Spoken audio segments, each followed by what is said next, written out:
One of the hands down best areas in Stellar Blade is the Raphael Space Center.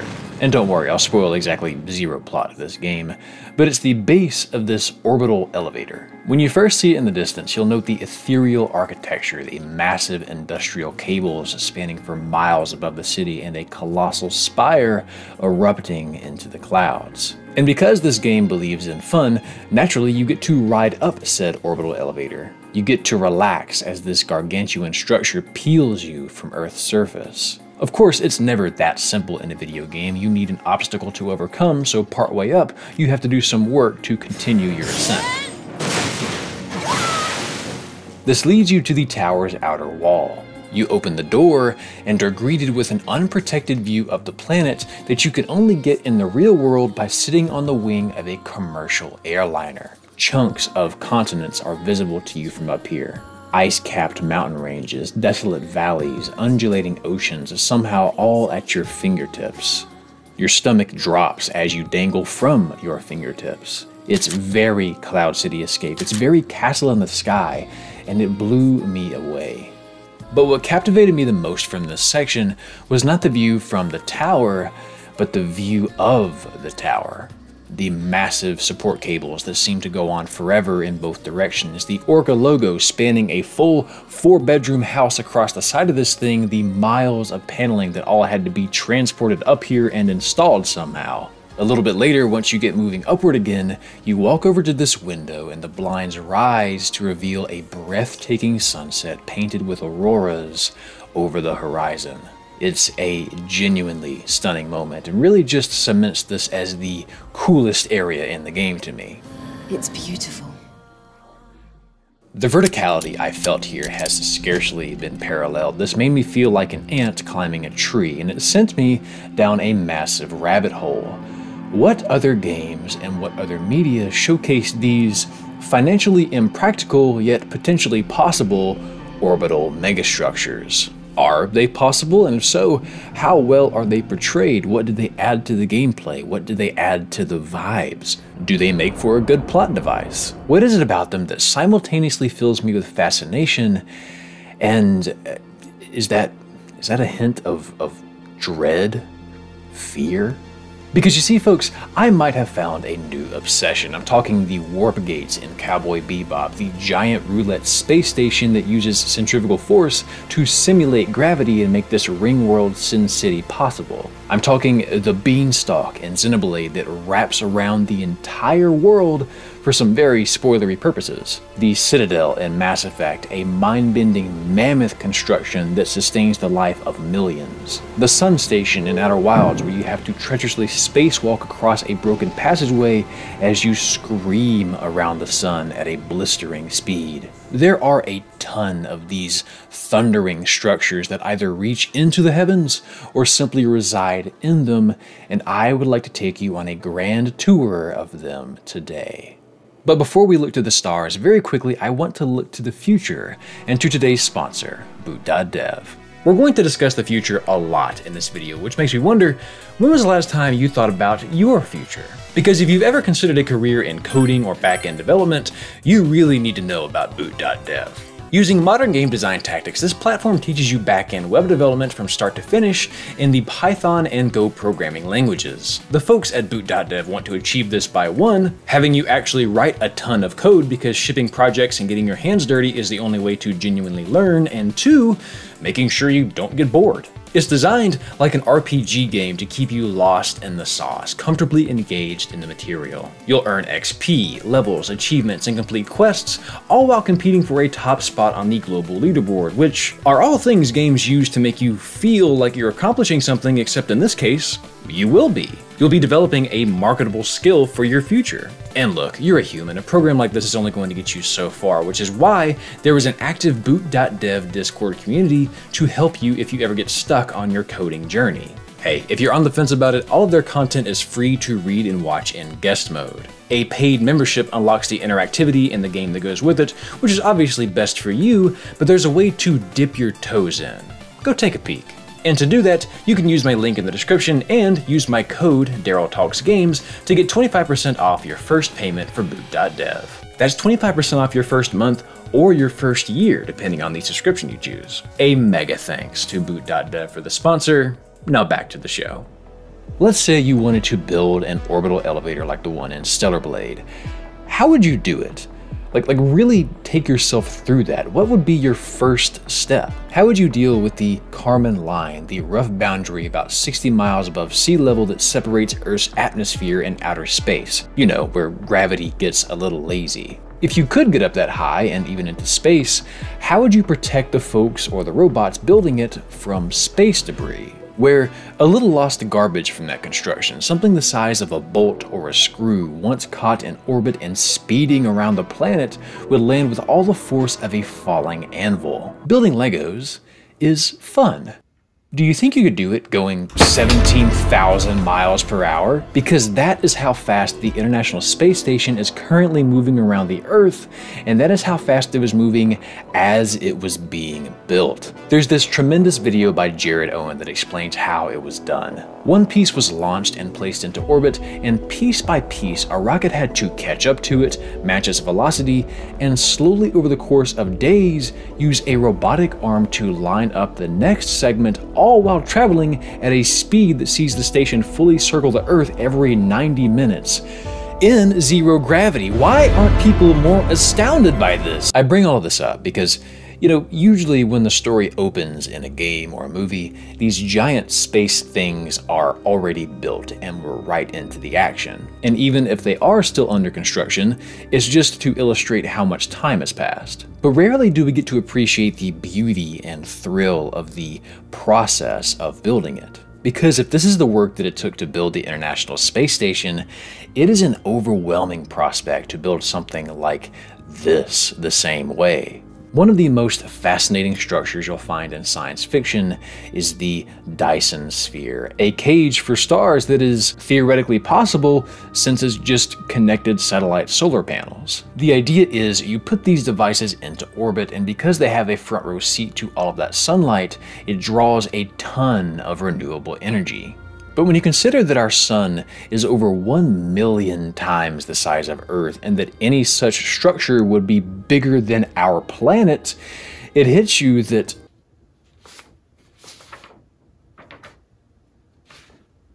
oh shit, we can't build something bigger than the Earth on the Earth? That's not gonna work. So it would mean shipping en masse the pieces of such a structure out to the sun to then be built around the sun. It's fun to look at these mechanical titans and let your imagination run wild, but the construction of them is equally mind-boggling and criminally overlooked. Dyson Sphere Program is a game that I have no interest in playing. Farming and building sims are just not my cup of tea, but it is a game I adore watching. I think we all have games like that. And I especially love watching these time-lapse videos where people will showcase how their Dyson Spheres are built. Cascades of rockets are launched into orbit around a star, and you get these beautiful arrays of lights and construction flowing almost musically in orbit. Some ships are coming, some are going. It's all so incredibly meticulous, and although you don't quite understand it, it's clear each and every path is carefully planned and intentional. Links to all of these in the description, by the way. You soar around in orbit and see each and every panel materializing and freezing in place like lattices and snowflakes. This simply must be the work of several generations, but it's all happening before your eyes on a cosmic scale. Each piece of this mega puzzle is exponentially larger than the rock you're currently floating on. It is simultaneously wonderful and frightening. And it's that realization of scale that I think is what makes these behemoths so striking and what makes you feel so small. If you've never seen Star Wars and I show you the Death Star, you just see a metal structure in space. It doesn't feel big unless there is a planet in the distance for scale. If I show you the top of this space elevator and foundation, your stomach doesn't drop until you see this shot. In Dead Space 2, the sprawl feels big as you traverse it, but this space jump that contrasts you to the gargantuan size of the station truly earns it its name. And it's this contrast in scale that makes the many illustrations in Neil Blevin's Megastructures visual encyclopedia so breathtaking. Neil is a professional concept artist who, along with some colleagues, fully illustrated every variety of megastructure you can imagine. Moving cities, orbital rings, skyhooks, space elevators, gas giant refineries. It is a tremendous peek into these hyper-futuristic possibilities. One of my favorites is the ceiling city, a structure that would hang from an orbital ring or a cave ceiling. The best example of this in the game is probably the hanging city from Outer Wilds. When you first arrive at the planet Brittle Hollow, you'll notice that the surface is mostly empty. It's unsafe to build here because of the orbiting moon spitting lava onto the surface. But if you make your way beneath the surface, you'll find homes carved into the stalagmites, crumbling multi-level living complexes, murals etched into the stone, all connected via these hanging walkways. Maybe don't look down. This whole place is orbiting a black hole, which, you know, like does that mean it's not a planet? Or does it? Oh, shit!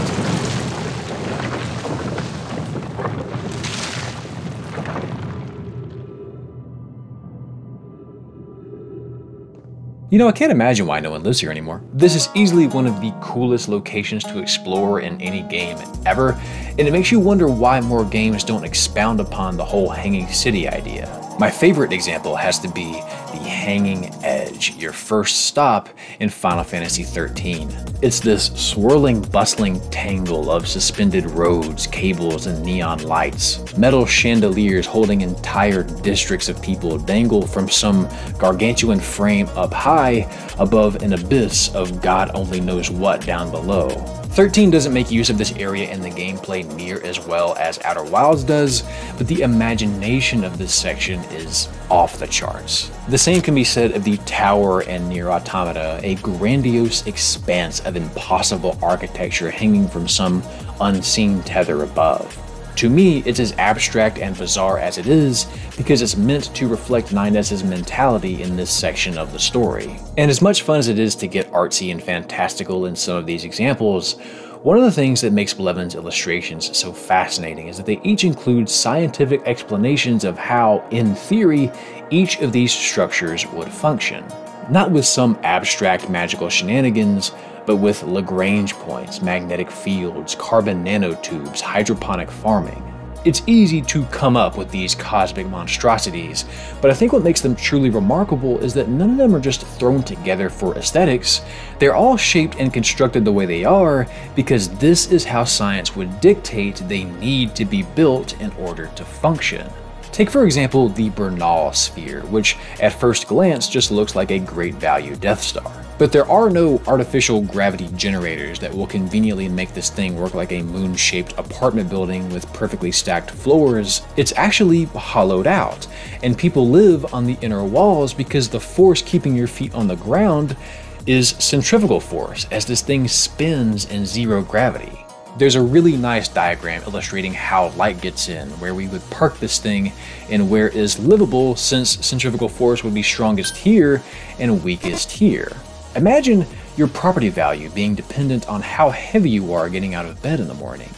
Would you rather live here or here? This works really similar to the O'Neill cylinder, which you see in Interstellar and Gundam, or the Stanford Torus, which you see in Cowboy Bebop or in Citizen Sleeper. These shapes are not picked because they feel spacey or give off a particular vibe, but because that's how the laws of physics dictate they be built.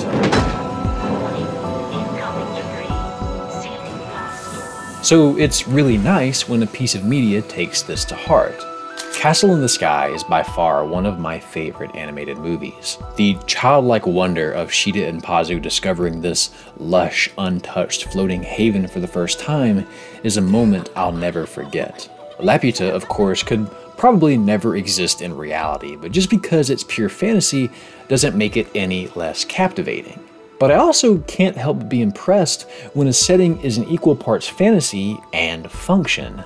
The floating city of Columbia in BioShock Infinite could also probably never work in reality, however it takes the time to make attempts at realism.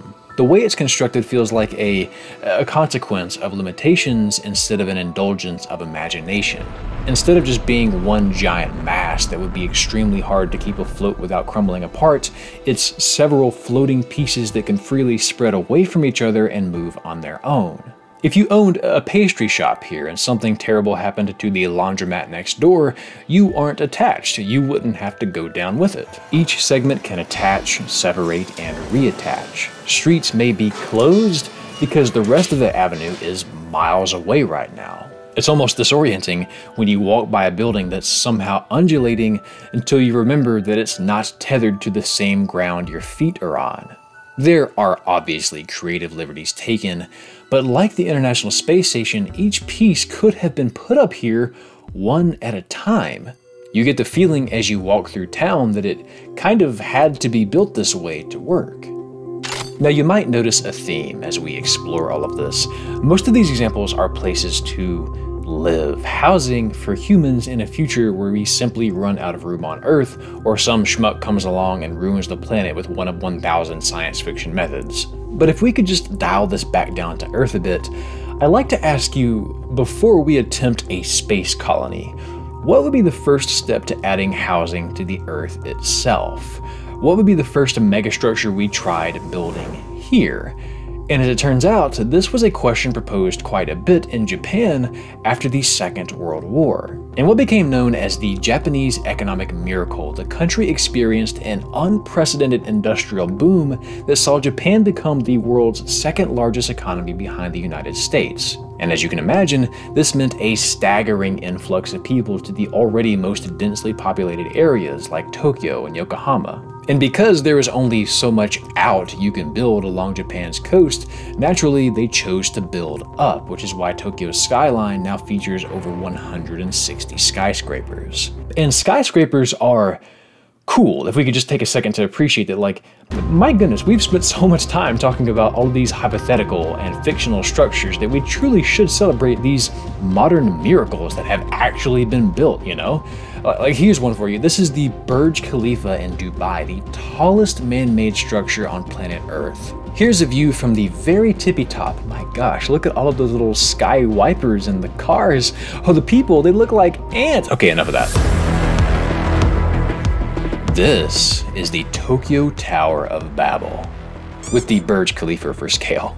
And unlike all of the other non-existent megastructures we've talked about, this one was actually proposed to be built. It was a concept by Toshio Ojima, a Japanese engineer in 1992. This thing was to be a solution to any potential overpopulation because it's essentially building another country right on top of this one. If built, it would house 30 million people. It would be taller than Mount Everest, making it literally the tallest thing on Earth, and apparently it was estimated it would take 150 years to build.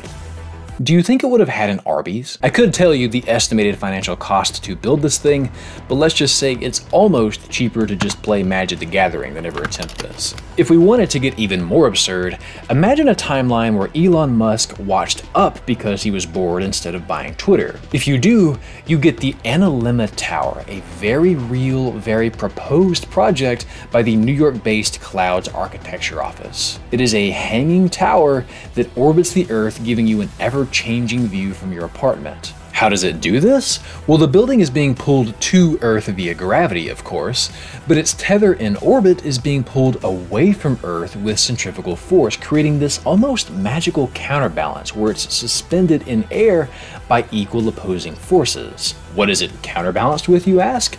That would be an asteroid, my friend. I am pulling all of this directly off of their website. I don't know where they're getting an asteroid, but the science kind of checks out. Sign me up. The DoorDash fees are finna be crazy. Do you think it will have an Arby's? And this isn't the only tower they've proposed like this. Hell, they've even got a way for the Columbia to work too. Seeing these spectacular proposals and the supposed science making them real possibilities makes something like the plate in Final Fantasy VII seem tame, you know? Like, of course we could build a giant roof with another city on top of it. Of course we could put massive bulbs underneath it to ensure that everyone down below still had light. It's a bit chilling to connect the dots and think about this too much, because you can begin to imagine what the blueprint would be if the Earth never bit the bullet and we never reached beyond the atmosphere. We would build out until we couldn't, and then we would build up and down. The furthest conclusion is an ecumenopolis, a city that covers the entire world. Urban planner Constantino Doxiadis coined this term in 1976. His theory was that eventually all of the megalopolises on Earth would spread out so wide that they'd run into each other and join up, creating a city-planet, tightly fitted with scaffolding and cement and metal and wires. Coruscant in Star Wars is an excellent example of what this could look like, but we've seen a lot of magnificent imagery in this video so far. I think it's time we take a moment to go down a dark alley and face the reality of what this potentially would look like. A young boy wanders across a sprawling industrial beam with darkness on either side. Enormous panels expand as far as the eye can see. On his journey, he comes across unending fields of steel, cords, stairs, floors, supports, and beams. He turns a corner and is sometimes met with a tight alleyway overgrown with exactly zero plant life, and other times his view opens up to reveal a near impossible distance of intricately constructed... I don't even really know how to put into words what this is or what it makes me feel.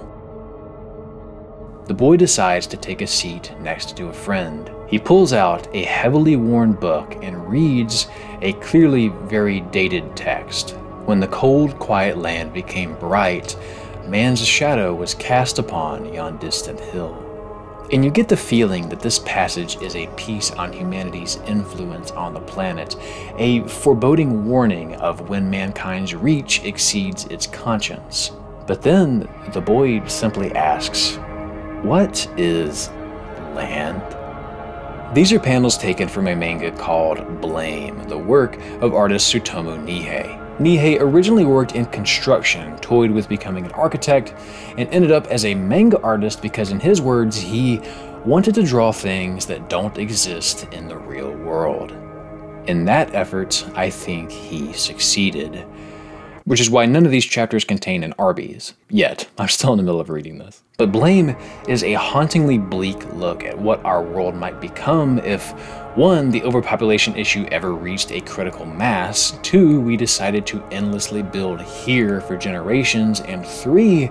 Humanity then slowly died out, leaving these vast unoccupied mega-complexes.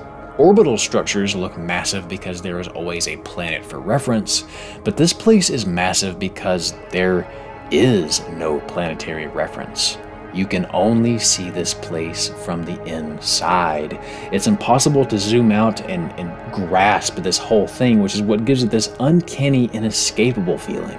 Being trapped in a small space is terrifying because the walls prevent you from moving. But being here is paradoxically also claustrophobic because no matter how much you do move, the walls just keep going.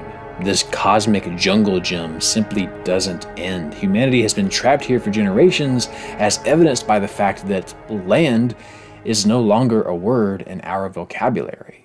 If you're curious what this might look like in reality, imagine if a tiny 6.4 acre cake slice of this structure was placed in China, and imagine it was bustling with over 35,000 residents. This is Kowloon, a walled city, which is a real place in the late 1980s and something you've probably seen around the web in the past year. Originally, it was built as a Chinese military fort, but it eventually became home for refugees fleeing Hong Kong during World War II. I can't begin to speculate what it was like to live here, so I won't. There are people still living who did and can. But just look at these recordings from inside the city in 1990. Water is leaking through cracks and crevices up above. There are absolute cacophonies of breaker boxes all jammed together desperately. The walls climb upwards as randomly as possible. The hallways are incoherent and drunkenly shaped. There isn't a speck of symmetry anywhere. Imagine getting lost here at night. You see, the city wasn't built all at once. Apartments were added, walls were knocked down, remodeled, rebuilt, all without building permits, mind you. For a while, this was a structure growing in on itself, and you can see how loosely it was all held together. There's this clip where only a part of the building seems to be swaying. Now, obviously, this is not the equivalent of what is portrayed in Blame, but if you multiply this by a planetary scale, it becomes something else entirely, and I think these panels and the story of Blame capture that stunningly well.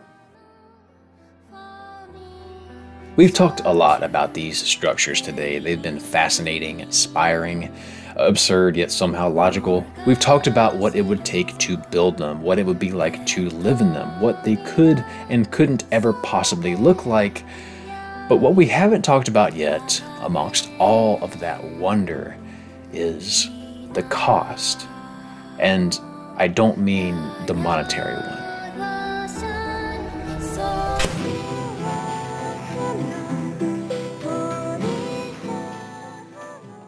In the game Stellaris, there is a mod that allows you to create what's called an Alderson disk, a thundering, super colossal platter the size of an entire solar system with a hole in the middle for a star. The disk would be several thousand kilometers thick, a mass dense enough to create a gravitational pull such that civilization could thrive both on the A side and B side of this giant record. You'd live right side up on top and upside down on the bottom. This center section would be the optimal distance from the star, so this is the only part that is truly habitable. Too far or too close is no man's land. And Stellaris reflects the science pretty accurately. The inner regions are arid, the far regions are frigid. Supercontinents checker the inhabitable center ring, but another thing that gets accurate is what it takes to build this. In Neil Blevins' encyclopedia, it states that it would require the destruction of other planets in the solar system in order to acquire enough construction material to create it. And that feels like only one reason.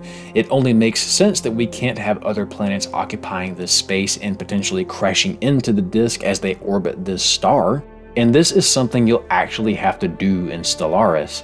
You can't build this out of nothing. More than likely, you will have to systematically destroy all of the planets around a star if you want to build an Alderson disk. Planets that, you know, if this were reality several million years into the future, could have an orbital elevator on them, for instance.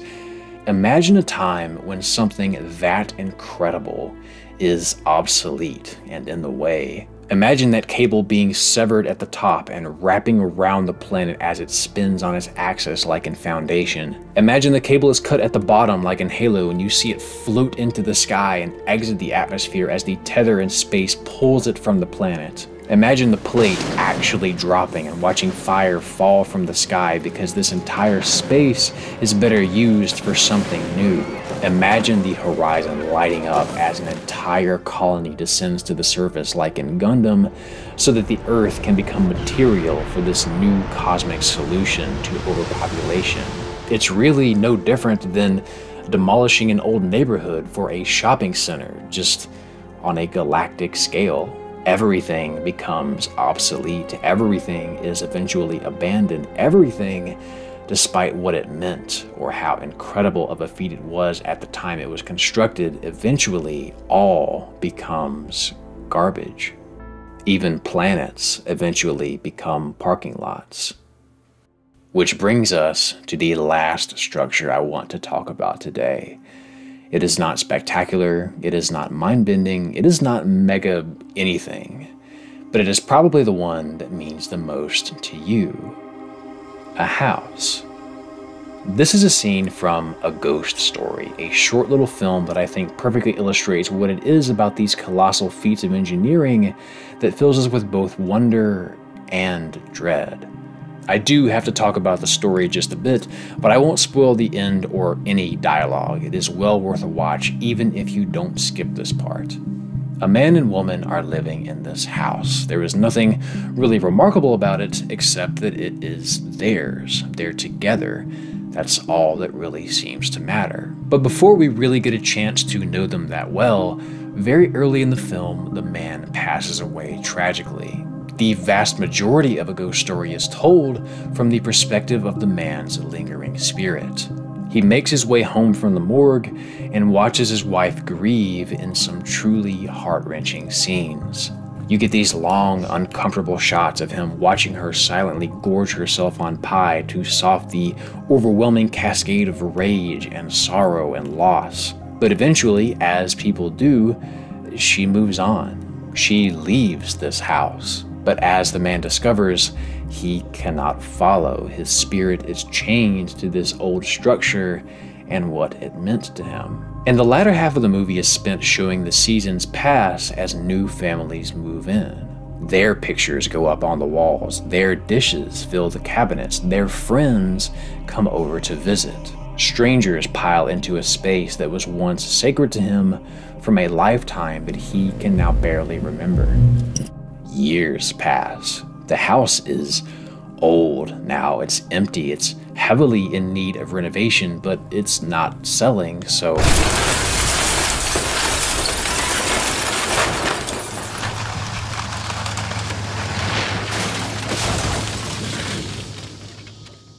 for years, the ghost stays still. I'm not fully sure why, but this spot is important. The camera pans out, and this place is now a construction site. The sounds of heavy machinery and cement dust fill the air. He wanders the unfinished scaffolding until it eventually becomes an office space. This is not home. Finally, the spirit wanders onto the roof. This once quiet suburban neighborhood is now a bustling, towering cityscape blanketed in smog and neon.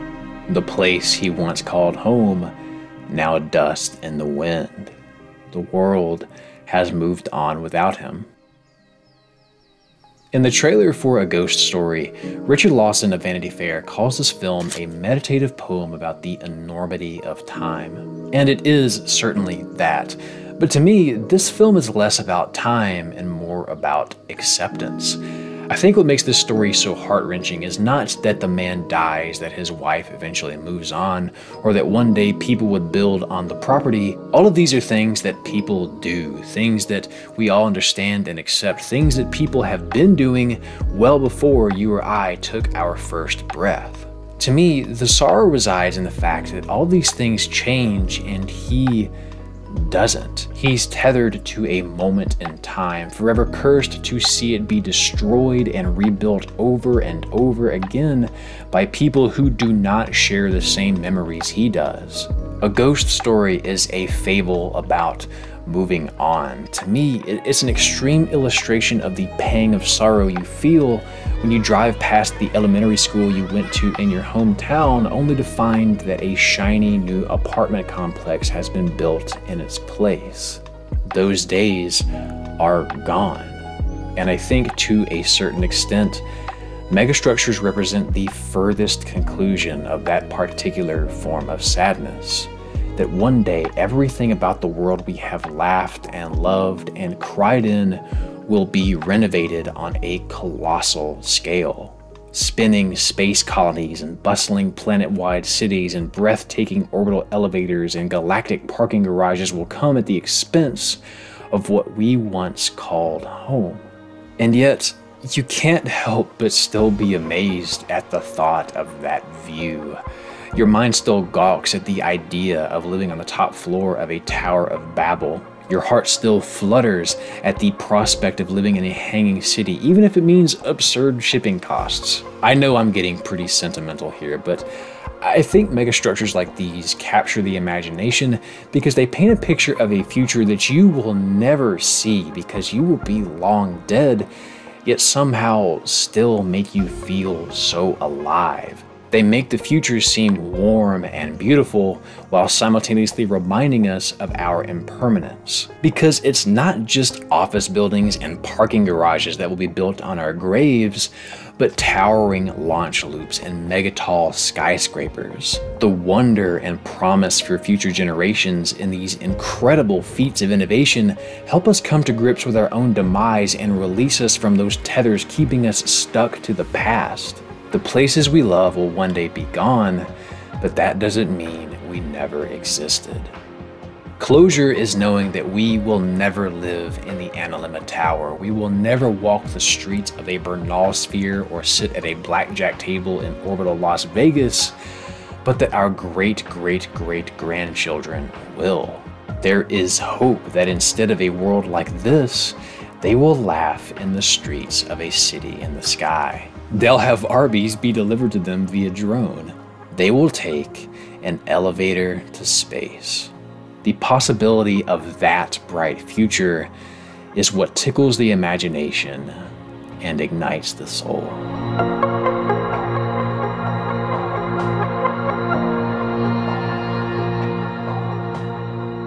Hey there, thank you so very much for watching. I'll be honest with you, this is the hardest I've worked on a video since the backlog sequel last November. I had so much fun making this, and I want to send a huge shout out to the lovely folks who showed up on my random Twitch stream 2 weeks ago to help me brainstorm and hunt down examples for this video. I'd like to do that more often, so definitely give my Twitch a follow if you want to join in the fun next time. If you enjoyed what you saw today, give it a like, share it, hit that lovely subscribe button down below, and let me know what megastructure tickles your fancy the most. And if you really enjoyed this and want to help make it possible, give my Patreon page a visit. For simply $1 a month, you can get access to a plethora of bonus content as well as your name in the credits. You might even get a shout out like this month's featured patrons. Jason LWP, Boss Grolleman, Timothy Pays, Twyla27, Cormixel, Mr. Supertash, Link 2.0, and Atomic Fear. Thanks again for watching, take care of yourself, and please have yourself a damn good one. The central cable extends upward approximately 75,000 kilometers where it fans out into a series of 4 dozen attachment points anchored to the bedrock of a C-type asteroid. Where are y'all getting asteroids from?